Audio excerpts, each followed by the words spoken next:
విహారీ దగ్గరికి చారుకేశవ వచ్చి చాలా సంతోషంగా కంగ్రాచులేషన్స్ అల్లుడు అని అంటంతో ఏమైంది మావయ్య ఇంత సంతోషంగా ఉన్నావు కంగ్రాట్స్ ఎందుకు అని విహారీ చెప్పగానే మన బ్యాంక్ వాళ్ళు మనకి ఫండ్స్ని అప్రూవ్ చేసేశారు ఫండ్స్ అన్నీ ఓకే అయిపోయాయి విహారీ అని అంటూ చెప్పగానే చాలా సంతోషంగా థ్యాంక్ యూ మావయ్య థ్యాంక్ యూ సో మచ్ అని అంటే లక్ష్మి వచ్చి మీరు అనుకున్నది సాధించారు విహారీ గారు అని అంటంతో అవునా అసలు ఫండ్ ఎంత వచ్చింది లక్ష్మి అని అంటే 100 కోట్లు వచ్చింది విహారీ గారు అని చెప్పగానే విహారీ వావ్ చాలా థ్యాంక్స్ లక్ష్మి గుడ్ న్యూస్ చెప్పావు అని అంటూ ఉంటాడు.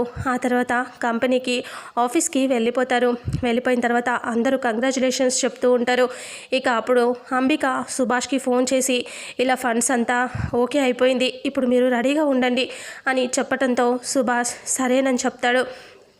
ఆఫీస్కి వచ్చాక ఆఫీస్లో అందరూ కూర్చొని ఉంటారు. ఆఫీస్లో అందరూ ఉన్నప్పుడే విహారీ ఇలా అంటూ ఉంటాడు.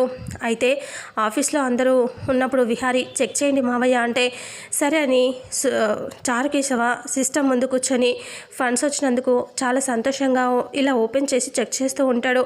అప్పటికే సుభాష్ ఇక్కడ ఆ ప్లాన్ని అమలు పరుస్తూ ఉంటాడు. లక్ష్మి యాక్సెస్ ఉంటుంది కదా దానికోసం సహస్ర టెన్షన్ పడుతూ ఉంటుంది. అంబిక ఫోన్ చేసి రెడీగా ఉన్నావు కదా సుభాష్ అంటే ఓకే అంబిక అని అంటాడు. ఇక అంతలో చారుకేశవ చెక్ చేసి షాకింగ్గా లేచి నుంచుంటాడు. విహారీ ఏమైంది మావయ్య టెన్షన్గా ఉన్నావంటే లేదు అల్లుడు ఫండ్స్ కనిపించట్లేదు అంటంతో సుభాష్ ఓకేనా అంటే ఓకే ఫండ్ వచ్చేసింది మన అకౌంట్లోకి అని అంటాడు. సుభాష్ అంబిక చాలా సంతోషంగా ఉంటుంది.